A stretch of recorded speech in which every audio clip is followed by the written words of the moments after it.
This is Office Hours at Duke University. Today's conversation is with Mark Goodacre. He'll be discussing the New Testament in the news. Professor Goodacre is a scholar of the New Testament and Christian origins here in Duke's Department of Religion. He was a historical consultant on the 2008 BBC film, The Passion. Professor Goodacre is also active in explaining biblical scholarship to online audiences. He blogs at NT Blog, he does a podcast called NT Blog, and he edits the NT Gateway website, which collects and annotates commentary on the Bible. Viewers are invited to join this Office Hours conversation. To ask Professor Goodacre a question, just send an email to live@duke.edu, or tweet with the tag Duke Live, or post a comment on the Duke University Facebook page. Professor Goodacre, we're here at your Office Hours. And now one name that's been in the news this week when you talk about the New Testament in the news is Dan Brown. He is, of course, the author of the Da Vinci Code and Angels and Demons, and now out this week, The Lost Symbol. So what's your take on Dan Brown's use of the Bible? Well, I should probably begin with a confession then, which is that I haven't read it. Haven't read Da Vinci Code, Angels and Demons. I didn't even go and see the film of Da Vinci Code. And I do feel a little bit guilty about that, because I do think that scholars have got a kind of duty, as it were, to try and communicate with the broader public. And so if, you have bizarre, unusual claims getting made in a book, then I feel sometimes it's for us to step forward and say, hold on a minute, there's some odd things going on here. However, I thought there were so many people that were doing that job so well. I mean, my colleague down the road, Bart Ehrman, wrote about the claims in the Da Vinci Code. Lots of other people did the same thing. So I'm afraid I just stepped away from that kind of thing and didn't watch it. I think if I were to offer a general opinion, not having read the book, I would say, I'm specifically talking about Da Vinci Code, I would say it's fine as long as you realise it's fiction. As long as you realise that lots of the claims that he's apparently making there are ludicrous in historical terms, then you'll be okay. So I'm afraid I won't be reading the new one either. Very unlikely. I mean, if I suddenly find I've got a massive amount of spare time in my hands, then I'll have a go. But no, I'm afraid I'm not just ignorant on that one. And since I always tell my students not to offer an opinion on something until they're reasonably well versed in it, I wouldn't offer an opinion on Dan Brown without having read him first. Professor Goodacre, another upcoming novel that draws heavily on the Bible is by Philip Pullman. Mm-hmm. And he, of course, is the author of The Golden Compass, which when it was made into a movie 2 years ago caused quite a stir. His upcoming novel is called The Good Man Jesus and the Scoundrel Christ. It's something you've blogged about. What's your take on Pullman's approach to the New Testament? Well, we don't know a lot about what Pullman's going to say yet, but what we do know so far does look a little bit worrying, because there's an element of what I think of as a kind of myth of Christian origins going on there, which is very common in sensationalist kind of literature. And it goes something like, you have this pure gospel of Jesus, the Jew who walks around and does things in a way that we might find fairly palatable. And then you have Paul come along and he distorts everything. Paul, who didn't know Jesus, who kind of distorts his message, pushes it in much more of a kind of Hellenistic Greek sort of direction and so on. And it's a view that has got just enough about it that's right that make people find it attractive, but most of that view is completely wrong and is therefore problematic. So when I saw that news announced, I thought, oh great, here we go again. Are we really going to have another version of that myth? Now, it might be that when it comes round to it, that Philip Pullman does a reasonable job with it. But so far the signs aren't too good. I mean, my feeling is, with someone like that, is the best thing to do is get someone in to talk to biblical scholars and find out what they say. Now, he may have done that. I mean, there was a parallel thing in the UK. The author Geoffrey Archer, he wrote a book on, what was his was on Gospel of Judas, wasn't it? He actually got chatting to various biblical scholars, so at least he kind of consulted with people. Again, I haven't read that one either, I must say. I don't really enjoy ever so much that kind of fiction based on the history. I think the history is interesting enough in its own right without going for rather bizarre kind of fiction based on it. But hopefully Pullman will do something a little bit better than what the initial publicity suggested, but we'll have to wait and see. Okay, viewers are invited to join this office hours conversation with Professor Mark Goodacre. He's discussing the New Testament in the news. To ask Professor Goodacre a question, send an email to live@duke.edu, tweet with the tag Duke Live, or comment on the Duke University Facebook page. Now, Professor Goodacre, there was an opportunity for you to at least indirectly influence a dramatization of the New Testament. You were a historical consultant on the BBC film The Passion, and we should be clear, we're not talking about Mel Gibson's The Passion of the Christ. This is the BBC film that came out last year. So what was it like? What was your role in that? It was, yes, I mean, just to pick up on that clarification, it was a huge problem for us to work out what we're going to call the thing. And for a long time, it was even calling it The Passion was a little bit controversial because we thought people might think it was the Mel Gibson thing. And actually, it's very different from the Mel Gibson film. And in fact, when it goes out on HBO, probably next year, it almost certainly won't have the title The Passion. They haven't yet decided what they're going to call it. There have been various different titles banded around. But so when it goes out next year in America, it won't be called The Passion. What was it like doing it? I absolutely loved it. I think it was one of the most wonderful privileges you could possibly have as a scholar, to be asked by a group of people for your input in a really big and fairly expensive drama, which is what this was. There were all sorts of things that I was able to say as an historian when they said, well, for example, they wanted to know in particular about the history and the politics and some of the nitty-gritty of what's going on in the text. And I said, well, there were lots and lots of things I said. I won't go through every single one of them, but let me just focus on one which I've been talking about on my podcast this week, which is Mary Magdalene. I mentioned that in virtually every single piece of fiction, of drama that you get connected with the New Testament, Mary Magdalene's always made out to be this prostitute character, this prostitute who has a heart of gold, who repents of her sins and all the rest of it. There is no evidence for this whatsoever in the New Testament. There's no evidence that she was a prostitute at all. And I said, wouldn't it be fantastic if we could be like the first drama actually to depict Mary Magdalene not as a prostitute? And my worry was, right up to the end, almost to the stage where the rushes were coming back from Morocco where they were filming, I thought, I bet they'll, at the last minute, turn her into a prostitute after all, because I won't be able to resist it. And they didn't, and I was actually quite thrilled with that. And then there's a funny little sort of footnote to that story, which is that the writer, Frank Deasy, who very sadly died yesterday, tragically aged 49, but he felt that the story would benefit from having someone in it who was a prostitute. So he added a character called Mina, who is a prostitute in the drama. So it does have a woman in it with that background, but it's not Mary Magdalene. It was a wonderful thing to do. I loved working on The Passion.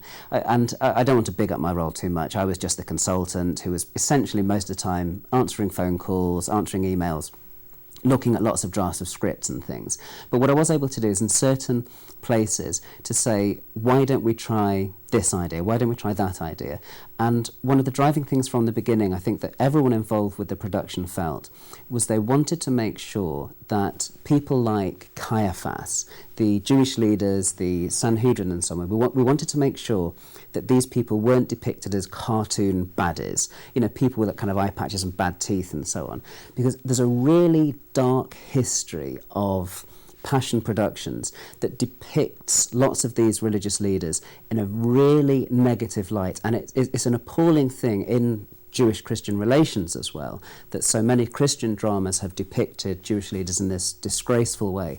So we said at the beginning, let's try and make all the characters human beings, and even down to people like Pontius Pilate, let's actually try and understand their motivation. I was actually really thrilled with what came out of it, but I realised that talking about it in America is a little bit different from talking about it in the UK, because in the UK it's old news, because it was on at Easter 2008, and in America it's not yet news at all because there's not even a schedule firmly in place for it. Okay, well, viewers are invited to join this office hours conversation with Professor Mark Goodacre. To ask Professor Goodacre a question, send an email to live@duke.edu, tweet with the tag Duke Live, or post a comment on the Duke University Facebook page. We've got a question here by email that comes from James McFall, taking us out of the world of fiction into actual debate among and about Christians. And Professor McFall asks, much of the intolerance that is tearing the United States apart comes from Christians, especially fundamentalists, selectively using sections of Leviticus to argue that, for example, homosexuality is an abomination to God. His question, does the New Testament overall support the idea that Jesus would have accepted all of the Levitican law, or does it show that he would have rejected parts of Leviticus that contradicted his gospel of a loving and forgiving God? That's a big one, Professor Goodacre. Excellent. Yeah, that's a huge question. Let me pick up on a couple of things in there. First of all, I think that the fact that this kind of thing is in the news so much means that people like me that teach the Bible and teach a kind of historical and a critical approach to the Bible have something to say, because we can actually inform people about the historical context of the things, and I think that acts as a very helpful corrective to the fundamentalism which is around. There's a kind of an assumption in the question which I would like to challenge, which kind of sets up an opposition between Leviticus in the Old Testament on the one hand and Jesus' gospel of love on the other. We have to be a little bit careful of speaking like that, because if we're not careful, we get into a sort of Jesus and the New Testament good, Old Testament and the Old Testament God bad. And that's actually was a kind of an early Christian heresy, to see the Old Testament God as a kind of evil kind of figure where things went sort of horribly wrong. I realise that's not the questioner's intent there, but I'm just saying that if we go too far down that road, then what happens is we end up with a Jesus who is contrasted with a kind of a bad Old Testament God. Now, to get to the substance of it, the word that I want to pick up on there is the word homosexuality. Now, the word homosexuality is a contemporary word, and we understand things like sexual orientation in our culture in a way that they didn't in antiquity. There is no real conception of homosexuality and what it means in antiquity. And if you read ancient texts outside of the Bible, it's very difficult to find anything in which you have the idea of two consenting males, in our understanding of it, coming together and having sexual relations. Most of the time when you get ancient people talking about what we would call homosexuality, a lot of the time they're talking about something more like pederasty. They're talking about an adult male with a younger person. And in fact, a lot of what is condemned in ancient texts, and may well be being condemned in places like Leviticus, is actually not so much our idea of consenting males together, but is the idea of what we would call paedophilia. And that actually changes one's perspective on it quite a bit. Now, having said that, it's very important to add as well that the Bible doesn't have much positive to say about what we would call homosexuality. It has virtually nothing to say about lesbianism, certainly very little to say about that. And I think, therefore, that when we are doing our ethical inquiry, it's important not just to pull texts out of the Bible and try and do things with them as if we can do things with them without understanding their historical context properly. So let's just give an example from the previous century, well, actually 2 centuries ago, back in the 19th century, the whole question of slavery.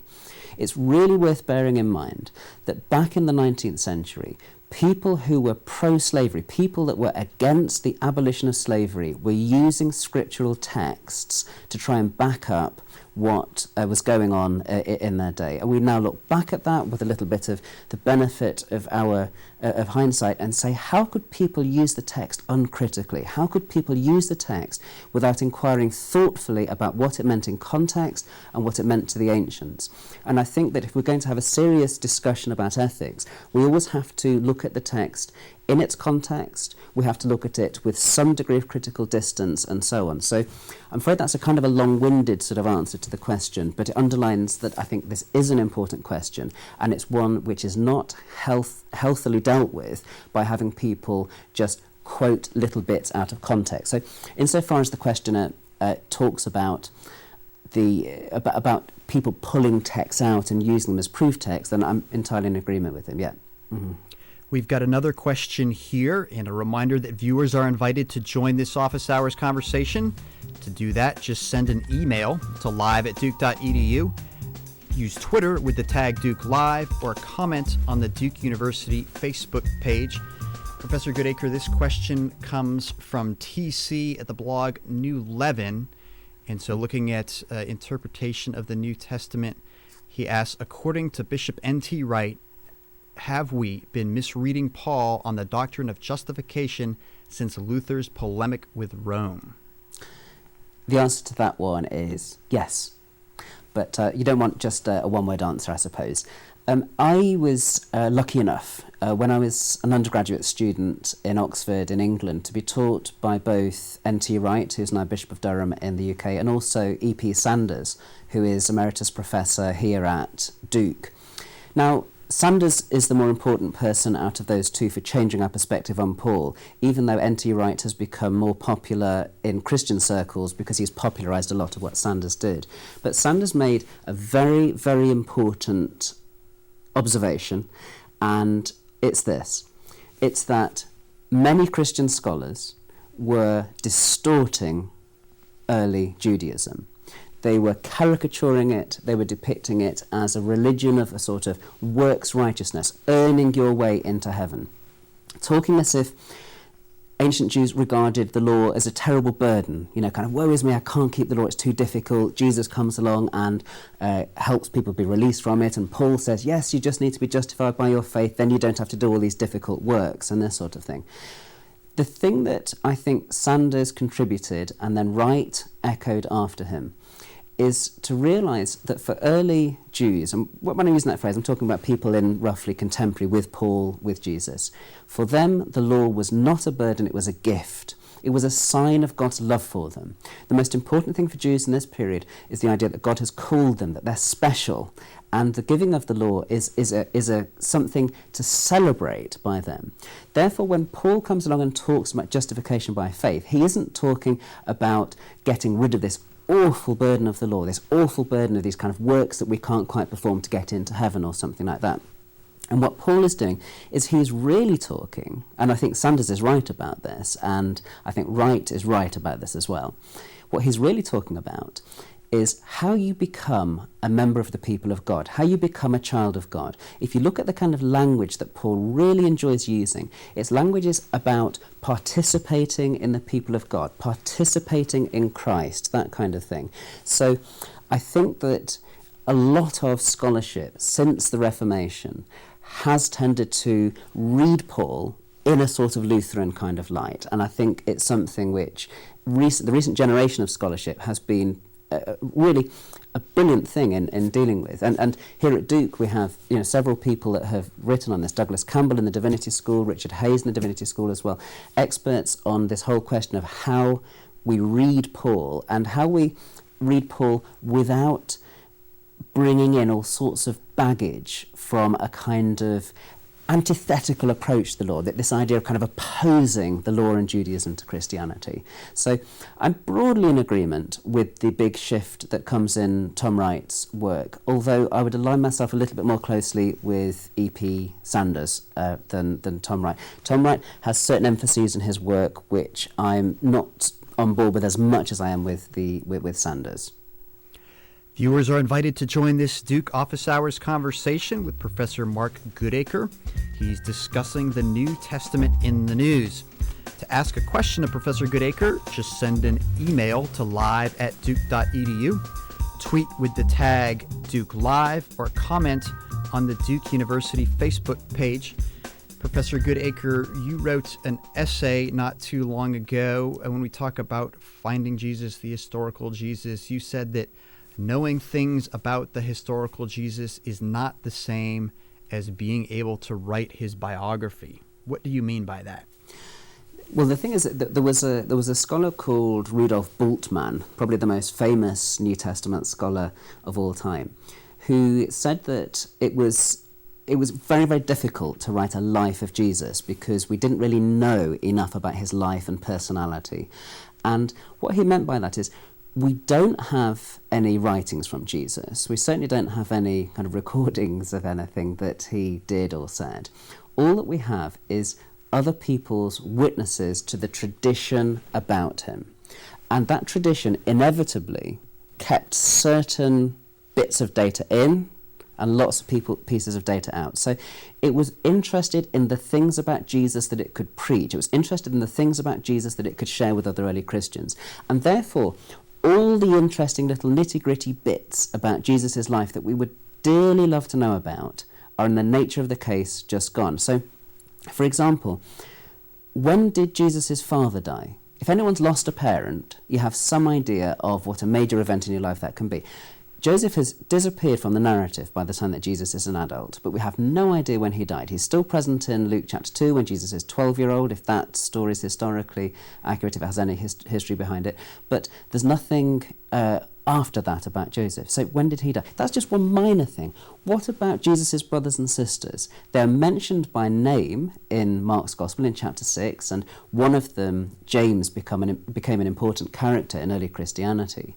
But we don't know much about these people at all, let alone the people that Jesus grew up with, the people that he spent time with. We don't know all sorts of things about him and about the way that he thought and about the way that he conceptualized the world. So what I was really wanting to say in that essay was that we shouldn't kid ourselves on that we can write a full biography of Jesus. That doesn't mean, of course, that we can't know lots of stuff about Jesus. I think we can know quite a lot of stuff about Jesus with a degree of confidence. But I'm just saying that we shouldn't think that just because we know quite a lot of things about the historical Jesus, that that's the same as writing a coherent biography in which we see some kind of psychological development. That's the thing we don't have. We don't have any idea of the way that he actually developed as a person, the way that his inner thoughts sort of worked and so on. And I know that's disappointing to lots of people because me included, I desperately want to know these things. I think studying the historical Jesus is one of the most interesting things that you can do. But I'm just against a kind of false confidence about what we can do. It's that there's so many missing pieces, if you like, and it means that if you're not careful, you can try and fill in those missing pieces by kind of a false confidence in the whole enterprise. So, Professor Goodacre, what can be said positively about Jesus? How do you describe him? Well, you have to begin with the most secure thing about Jesus that we know, which is that he was crucified under Pontius Pilate. It's absolutely clear. This is one of the most secure things that we know about him. And from there, you can actually work backwards to all sorts of other things. I mean, just to take the most obvious one, why was he crucified? He must have been crucified because on some level he was regarded as a threat. Pontius Pilate and the powers that be must have thought that in some way he represented some kind of threat. And if we extrapolate back a little bit and look at some historical context, it's easy to see when you read the ancient sources why he might have been seen as a threat. And one of the things is, the Roman Empire really abhorred mobs and crowds. They were terrified of the idea of mobs and crowds and this kind of thing. Because if you live in a world unlike ours with no democracy, there is no way for the populace to exercise any kind of real influence on the powers that be unless, as a mob, you rise up and somehow overthrow the powers that be. And as a result, the Roman Empire was terrified of crowds. And one of the things that you get when you see Jesus being crucified in the gospel story is that it's Passover time, there are huge crowds, it's Jerusalem, and it's easy to imagine how someone that attracted all of those people to listen to him could have been seen as a threat. And that's probably what it was. They on a really basic level, they saw Jesus as a real threat, you know, to their stability, as it were, especially if people were banding around titles like Messiah or like the coming king or this kind of thing, because isn't that threatening to the powers that be? Isn't that threatening to rulers in authority? So I think that's where you begin. Then you can work out all sorts of other interesting things about his life. But probably, just to throw one more thing in, I think the most important thing to do is not just to read the New Testament. New Testament scholars actually spend far more time reading texts that aren't in the New Testament and reading lots of things to get the historical context right. You have to read widely in ancient literature to get an idea how to take those things that you can work out from the Gospels and place them in their appropriate historical context. Professor Goodacre, viewers are invited to join this office hours conversation by email, live@duke.edu, by Twitter with the tag Duke Live, or to comment on the Duke University Facebook page. We've got a question by email here from Geth NC, who says, Dr. Goodacre, I would like to believe in the gospel of Jesus Christ, but I struggle to have emotional confidence in it. Do you have any encouragement for those who struggle to believe the Christian gospel? Thanks. I suppose, I hate to disappoint you, but I'm probably the wrong person to ask, because as someone that spends most of his time looking at the New Testament in an historical way, I'm not the right person to ask about emotional investment in it, because it's not really my job, unfortunately.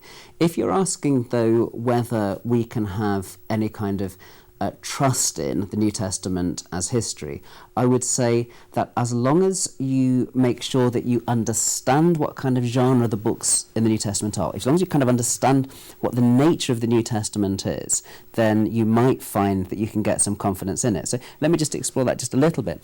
If, for example, you realise that the word gospel means good news, and therefore, in a sense, what they are is kind of propaganda for the Christian cause, if you can get negative connotations of the word propaganda out of your head.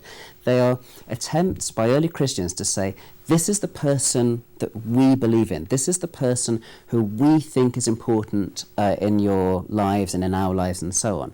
And so if you understand them as kind of as witness to that, and understand them as attempting to kind of preach this good news, then you can actually line yourself up, should you be so inclined, and lots of people viewing won't be from the Christian tradition, but if you are so inclined, you might line yourself up with the way that some of the evangelists, for example, think about, and by evangelists I mean gospel writers, how they think about this material. Viewers are invited to join this Duke Office Hours conversation. You can email live@duke.edu, tweet with the tag Duke Live, or comment on the Duke University Facebook page.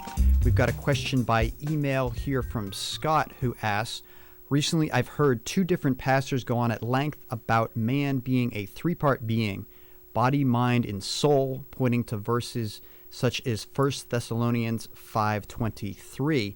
The question is, are they superimposing the biblical Greek language upon Christian theology? Isn't this three-part being, in a sense, from pagan Greek philosophy? The answer is yes, kind of. I think I'm inclined to share the caution. The thing about a lot of Christian preaching is that inevitably it spends so long staring at the text that it starts thinking it can draw things out of the text that may not actually be there. For example, let's just take one bit of that, the word soul. Does the New Testament even mean soul? The Greek word there is psyche, from which we get our psyche. And a lot of the time it just seems to mean something like life, being, something like that. And therefore we have to be quite careful when we see that particular word, soul or life or being or whatever, and try and make some kind of complex anthropology out of it. So yes, you do have to be a little bit careful about dividing things up in that way. But it is true that it's worth looking at comparative materials. I would always say this, and in my teaching it's one of the most important things we do, is we make sure we don't look at just 1 Thessalonians. We'll look at a whole range of other first century materials. That's one of the key things that you can do. So I would say there, read around the subject a little bit and get a little bit more background and a bit more context involved. But I think I would share some of the anxiety about the way that some people use the Bible, no question about it. Professor Goodacre, Jim West sends by email. He says, nice work, Mark. A question, why do you think that Old Testament-themed archaeological sites seem to get the lion's share of media attention when there are as many New Testament-related sites? Hello, Jim. It's an interesting one, isn't it? I think to make a general comment about biblical archaeology, it is an area that has been really, really badly treated in all sorts of areas by the press, by the media. Not universally, but lots and lots of people have treated this area really badly. It's kind of stressful to see the way in which the popular media can seize on certain things and seize on especially sensational claims and so on. And that's something which is a concern. I think it's true that one of the things that the media a lot of the time is looking for is something we should be a little bit careful of, which is the idea of something that will in some way corroborate the faith. In other words, they're actually looking for something which will provide some actual material, physical kind of manifestation of their own faith. And the difficulty with that is the theologian I mentioned before, Rudolf Bultmann, warned people about doing this, looking for kind of verification or legitimation for the faith. In other words, trying to dig up something that is necessarily going to prove the Bible, prove Jesus, prove God, or something like that. We should be a little bit careful about that because it distorts the work of proper archaeologists. Because what you're doing as a proper archaeologist, you're not saying, here's a little clue in the Bible, now I'm going to go and look for it. What you're doing as an archaeologist is following where the evidence leads, a lot of the time on the ground, and so I think we do have to be a little bit cautious. The question of whether people are more interested in archaeology that relates to the Hebrew Bible or more to the New Testament, it's kind of a tough one because, of course, with the Hebrew Bible, there is so much more of a kind of period of history to go on. I mean, there's such a huge amount of material there.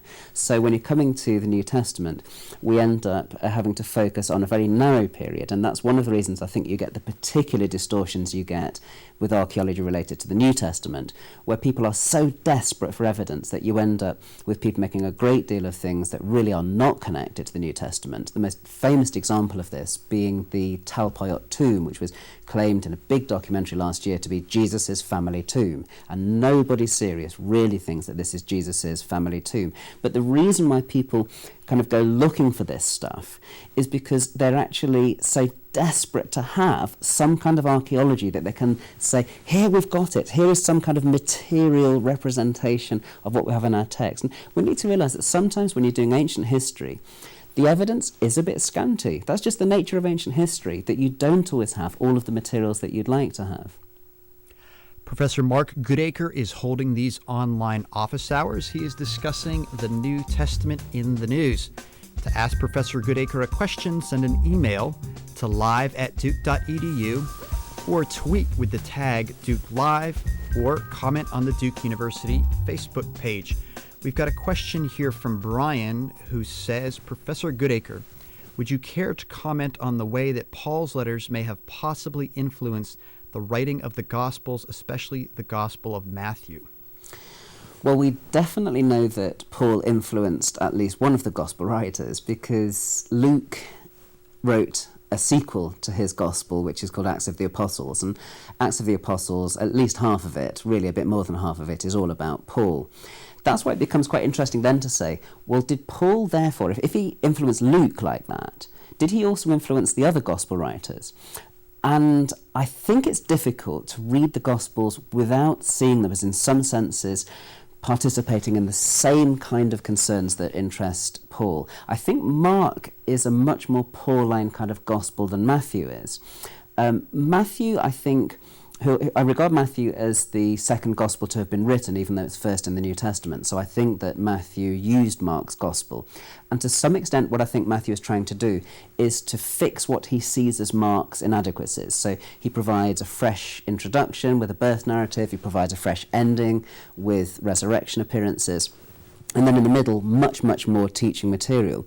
But theologically, one of the things that Matthew does is he introduces much more material that explicitly makes clear that Jesus is a first century Galilean Jew. Now, Mark, of course, thinks that, but Matthew wants to underline it. So, for example, you might read Mark's Gospel and go away thinking, what was Jesus' attitude to the law? Did Jesus stand a bit light to the law? Because he's always in these controversies about Sabbath and things. Never mind what the historical Jesus actually did, but you go away from Mark's Gospel thinking, what does Mark think about the law?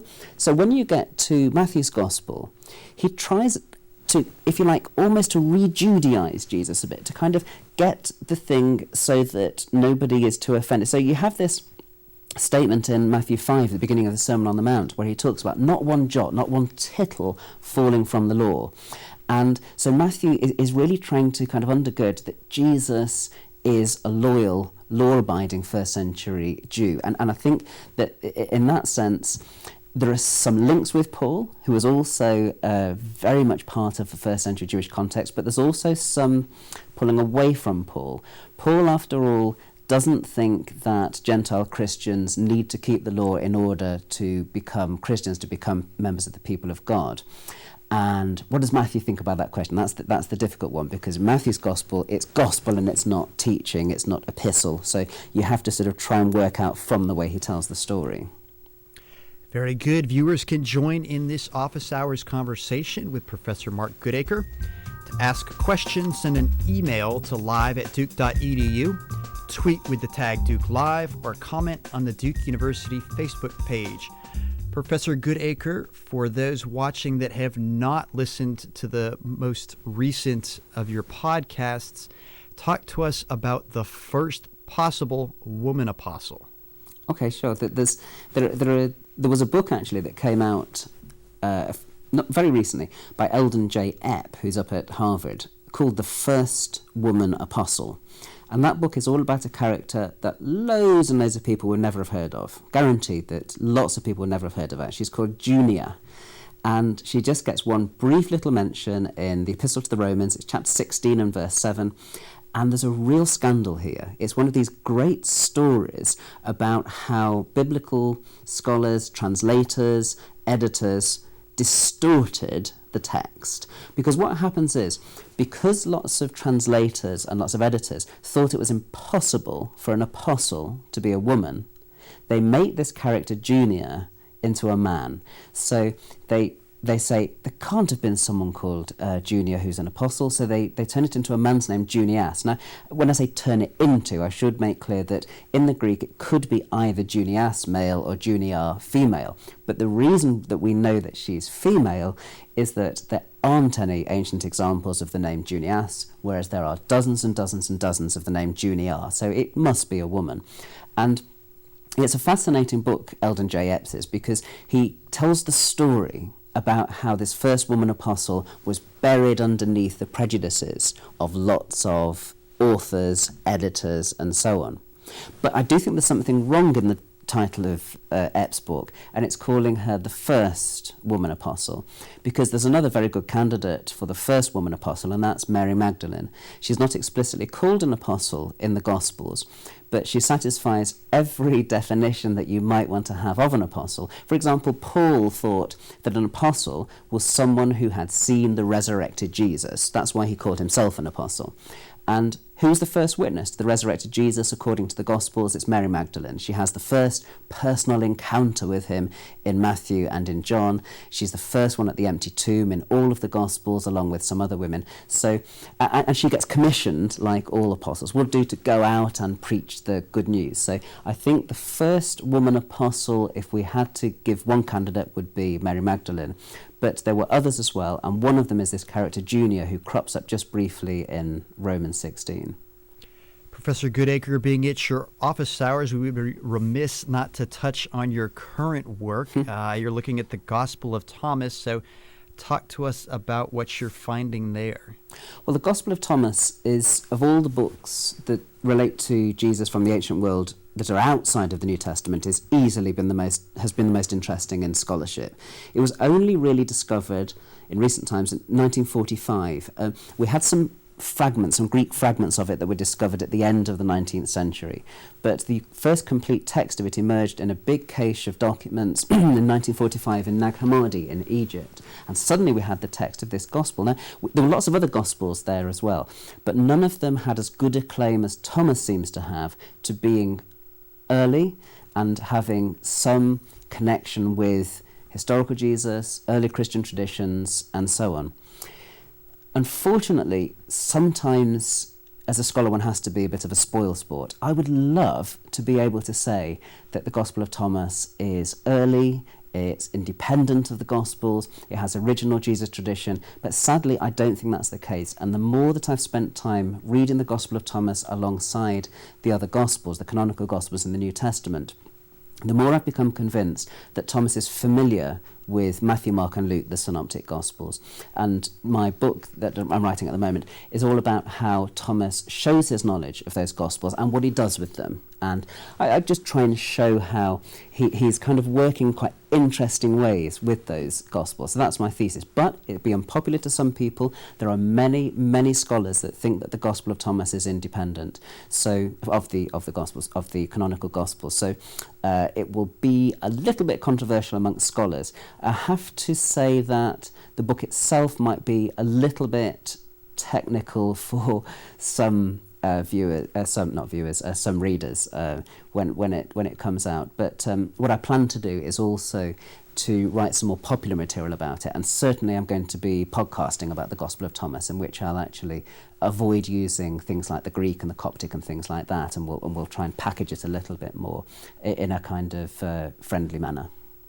Professor Mark Goodacre is holding these online office hours. He's discussing the New Testament in the news.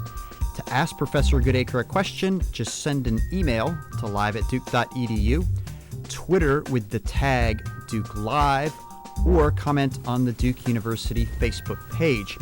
We've got a question by email that comes from David, and he says to you, Professor Goodacre, you blog. You're appearing right now on an online office hours. You seem to be an enthusiastic user of new communications technology. If Jesus were alive today, do you think he would do the same thing? How would he get his message out in today's world? That question reminds me of a line in Jesus Christ Superstar, which, although it's kind of a flawed work, is one of my favourite Jesus films.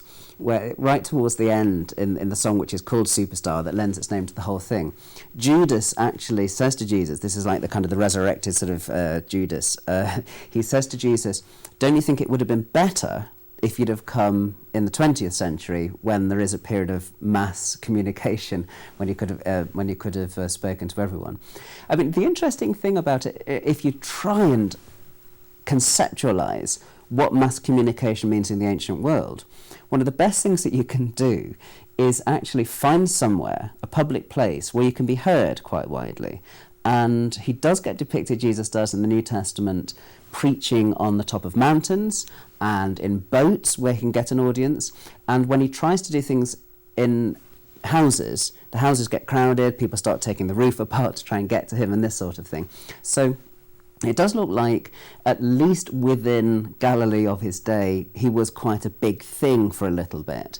And there were people, crowds getting to him. But it's worth reminding ourselves, though, just what a minor blip in terms of ancient history he made as a sort of figure that was in Israel at the time, because it's only really as much later on that Christianity becomes the force that it eventually becomes. It's a very slow sort of process, and it's a process of disciples and witnesses and preaching going on across many years, traveling far and wide. I mean, just think, for example, of the sheer difference between Jesus and Paul. If the Gospels are to be trusted, Jesus essentially stays mainly within what we would call Palestine. He's mainly in Galilee, a little bit in Jerusalem. He occasionally kind of moves just outside of the borders, but really doesn't travel very far and wide for someone who's an itinerant preacher. But then when you get to Paul travels massively. I mean, in a 20-year period, he's gone all the way from Jerusalem to Rome.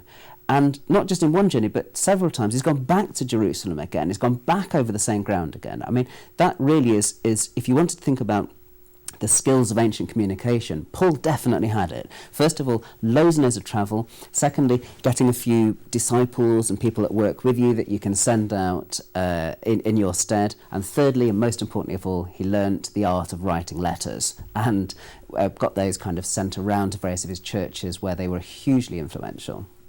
Professor Goodacre, we've got another question. It comes by email, and the writer says, Dr. Goodacre, is the doctrine of penal substitution present in the New Testament documents? Thank you, GPA.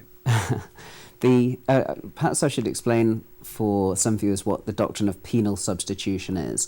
It's the idea that everybody should be punished for their sins, and that Jesus is punished instead of everybody else on the cross. He takes on that punishment for everybody else. I think it's hard to find in the New Testament. The way that it works is, when people were trying to explain Jesus' death and trying to explain why it was salvific, what they did was they had to pick up on just one or two small verses and then do a great deal with them. And there really isn't any kind of sustained reflection that gives you a kind of penal substitution sort of view in the New Testament. So I think I would struggle to find that view. But what I would say is the earliest Christian confession about Jesus' death that we have does have something which actually morphs into penal substitution. And it says in 1 Corinthians 15, and Paul is here talking about the earliest gospel, the earliest tradition that he knew. He says that he had this before, this came to him from people who were apostles before he was, so it goes back very, very early. And he says, Christ died for our sins. Now, that is the earliest Christian confession, and I think it comes out of a very early reflection on Jesus' death, which was that people said, well, how could somebody like that be crucified? How could someone like that die? It can't have been for his own crimes. And therefore I think people started reflecting and saying, well, if it wasn't for his own crimes, for his own sins, could it be for the sins of others? And that reflection took them to the Hebrew Bible, where they spent a lot of time reflecting on a particular text in Isaiah 53, commonly called the sort of suffering servant poems. And the early Christians reflected on those and came up with the idea that Jesus died on behalf of other people. Now, what that exactly means is the big question, and I don't think that they meant by it that everyone deserved a punishment that Jesus is actually taking on their behalf, but it certainly is some kind of statement that Jesus dies for other people. He if you like, is the person who gathers up in himself lots of other people's experiences and so on. So I think that I think that the best way to look at it is to go early into Paul's epistles and then look at the way that Paul actually reflects on that in the light of the early Christian tradition and in the light of the Hebrew Bible. Professor Goodacre, thank you for holding these office hours. As we start to wrap up here, what about that person that is new to the Bible or is returning to the Bible after a long time away and is just cracking it open? What's a sort of basic approach, a step one in opening and understanding the New Testament? I think one of the key things to do is to read whole books. Don't just dip in. I think one of the biggest problems with the way that people read the Bible is they treat it like a kind of a pick and mix, where they just take one little piece out here and one little piece out there. Read whole documents. One of my tutors used to say to me in England that since England had joined the European Union, we'd all started drinking wine, and therefore we were sipping all the time, whereas we used to drink beer, and therefore we drank in kind of more volume, bigger quantities. And he said our approach to scripture should be like that. We should read whole books all at once in one sitting. And I would say, for example, why not start with Mark's Gospel? It's not that long, it doesn't take very long to read, but read the whole lot in one sitting.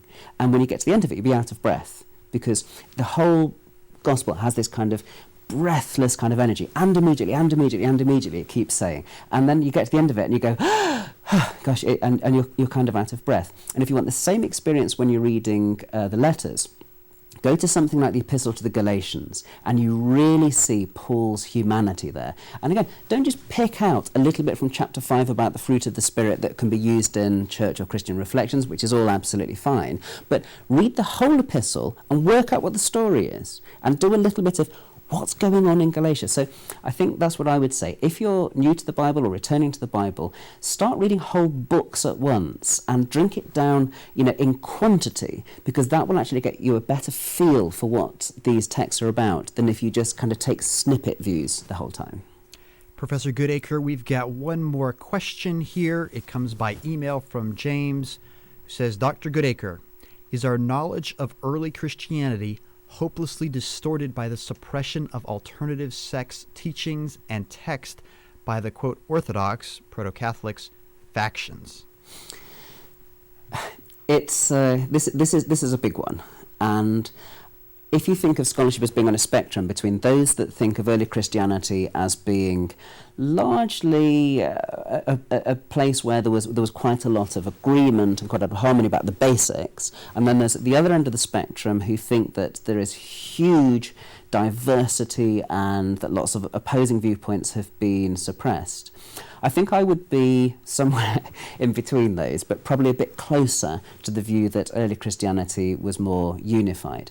And I can tell you why by referring simply to a verse I've already mentioned, which is that in 1 Corinthians 15, Paul, who is writing to Corinthians about what he has learned before, right at the beginning of his becoming an apostle, he says, here are the things that we have all agreed on, that we all preach on.